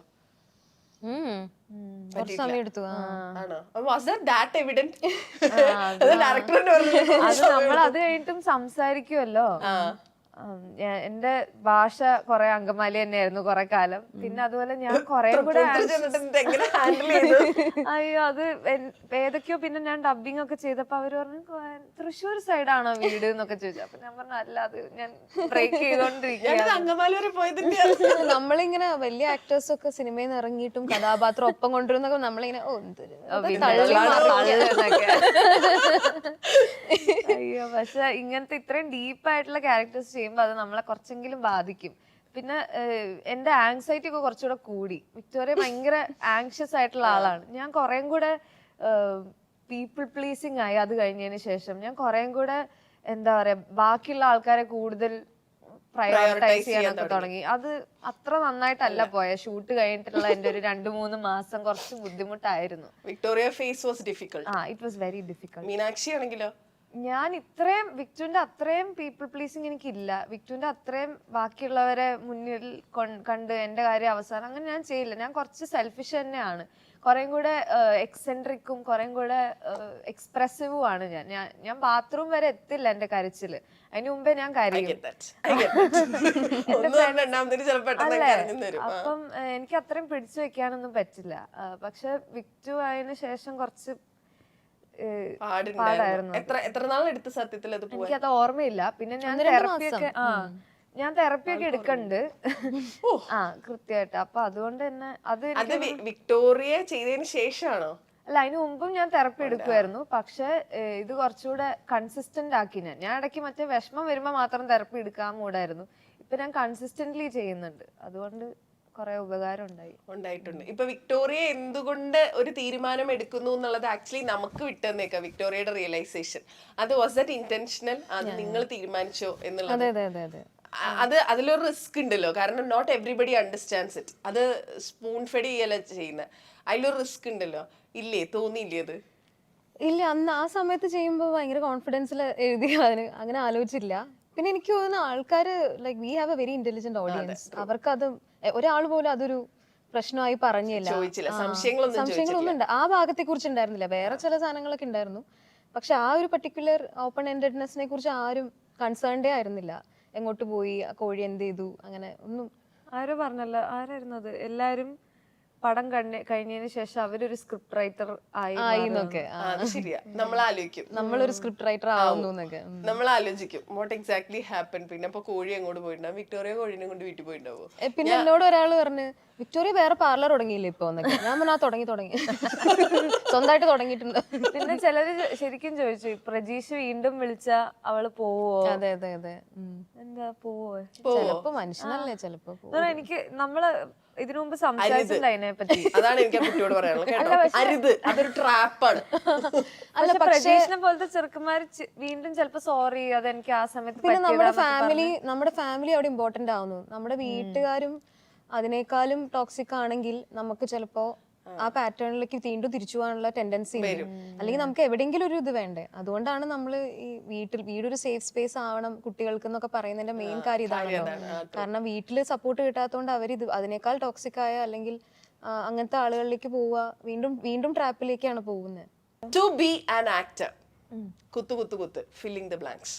നമ്മള് ആ ജോലിയോടുള്ള സ്നേഹം എപ്പോഴും കാത്തു സൂക്ഷിക്കുക എന്നുള്ളതാണ്. എന്ന് പറഞ്ഞാൽ ചിലപ്പോൾ ചില റിയാലിറ്റീസ് നമുക്ക് ഹിറ്റ് ചെയ്യുമ്പം ആ ഡില്യൂഷനൊക്കെ നമ്മളുടെ കുറച്ച് കുറഞ്ഞേക്കാം, പൊട്ടി തകർന്നു പോയേക്കാം. പക്ഷെ അതിനെ സമ്മതിക്കരുത്. ഡില്യൂഷണലായിട്ട് തന്നെ കുറച്ച് നാള് മുന്നോട്ട് പോകണം. റിയാലിറ്റി ഹിറ്റ് ചെയ്തോട്ടെ, പക്ഷെ നമ്മുടെ ഡില്യൂഷനെ സേഫ് ഗാർഡ് ചെയ്ത് വെക്കണം. എന്നാലേ നല്ല ആക്ടർ ആവാൻ പറ്റുള്ളൂ.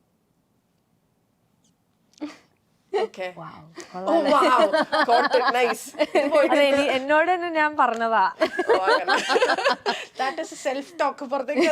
അതായത് തിയേറ്റർ റിലീസ് ഒക്കെ ആവുമ്പോ നമ്മൾ പല ആൾക്കാരുടെ അടുത്തും സംസാരിക്കും. ഇതിന്റെ ഒരു സിനിമ എത്തുന്ന എൻഡിലേക്ക് എത്തുന്നത് നമ്മളിങ്ങനെ കണ്ടോണ്ടിരിക്കുകയാണല്ലോ. അപ്പൊ നമുക്ക് കുറെ കാര്യങ്ങൾ നമ്മള് തുടക്കക്കാരി ആവുമ്പോ നമുക്ക് കുറെ ഇൻഫർമേഷൻ ഇല്ല, അതിന്റെ സുഖമുണ്ട്. ഇൻഫർമേഷൻ കൂടുതൽ കിട്ടും തോറും നമുക്ക് ആങ്ഷ്യസ് ആവാൻ ചാൻസ് ഉണ്ട്. പക്ഷെ ആങ്ഷ്യസ് ആയിക്കോട്ടെ, പക്ഷെ അതോടൊപ്പം നമ്മുടെ ഡില്യൂഷനെ ഇങ്ങനെ കെട്ടിപ്പിടിച്ച് വെക്കണം. അതിന് ആ ഒരു ഭയങ്കര പ്രേമത്തിനെ പൊട്ടിത്തകരാൻ സമ്മതിക്കരുത് എന്നല്ലേ.